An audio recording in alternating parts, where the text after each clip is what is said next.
Hi everyone, this is Marianne and welcome to a series on my channel called 5-Minute Book Talk, in which I take roughly 5 minutes to talk about a book that I have read while I flip through the book.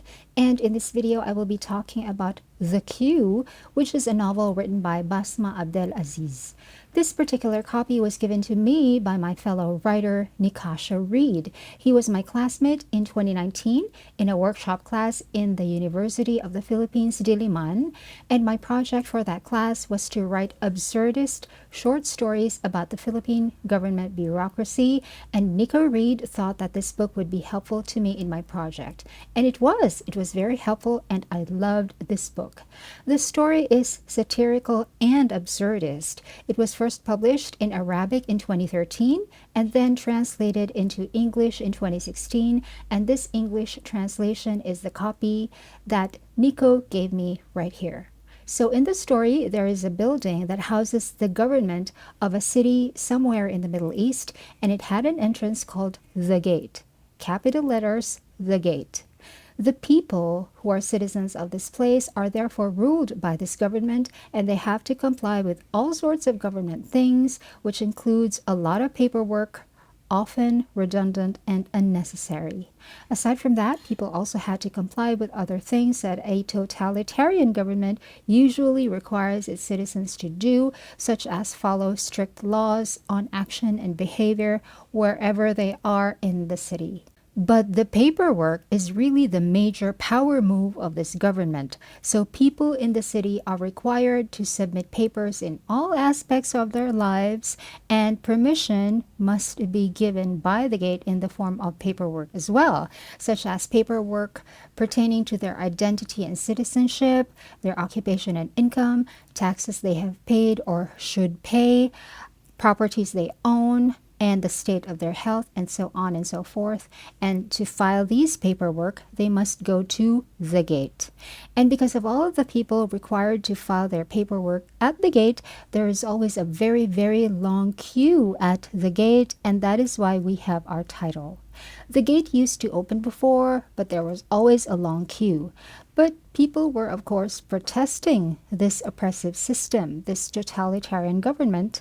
So there were protests and conflicts, and the police were there, and there were some shootouts and gunfights. These were called disgraceful events. Again, capital letters, disgraceful events. And these disgraceful events was the reason why the gate was not opened since. But the queue never moves and the gate never opens. One of the main characters, his name is Yeya, was not even in this protest, but he was hit by a stray bullet in his groin and he survived, but the bullet was lodged in his groin, and of course he was in pain and needed an operation to take the bullet out.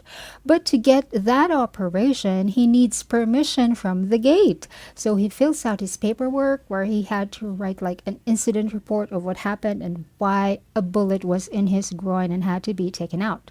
But the gate is also involved in the erasure of some actual events in the city, and according to the records of the gate, the disgraceful events did not involve any gunfire at all. What makes Yeya's case absurd is that his doctor, who was afraid to operate on Yeya without the permission of the gate, was torn by this ethical dilemma. He knew that as a doctor he had to operate on Yeya, but he was also afraid for his license to be revoked, so he won't be a doctor anymore. So in his torment, he continuously goes through the medical files of Yeya, paper files in a physical folder that he keeps locked inside a drawer. He read those files over and over, and he begins to notice that the file is updated every once in a while. That is so absurd. But that is not all. People's phones are also being bugged, and there was this strange survey farmed out by the government that wanted to measure the people's satisfaction with what's going on. Of course, the results of the survey said that people were satisfied with everything as they are, and so no change was required. Does that sound familiar to you? Obviously, the people in the queue are suffering and get no benefits, and the people inside the gate are not even really shown. So we don't know what benefits they are getting from this totalitarian government. Of course, they must be benefiting in some way, but how? Maybe they're not even benefiting at all, but just preserving the status quo. which is why the city doesn't even seem to be going anywhere. It's just going around in circles in the form of the queue at the gate, which never opens. This is a very, very good novel, and it really opened my eyes even more to how mindless even systems of power and control can become. The ending of the novel provides no resolution, and that's the whole point of the novel. Totalitarian regimes usually persist, and all we can do is try to change it, but true change doesn't really happen, at least not that easily.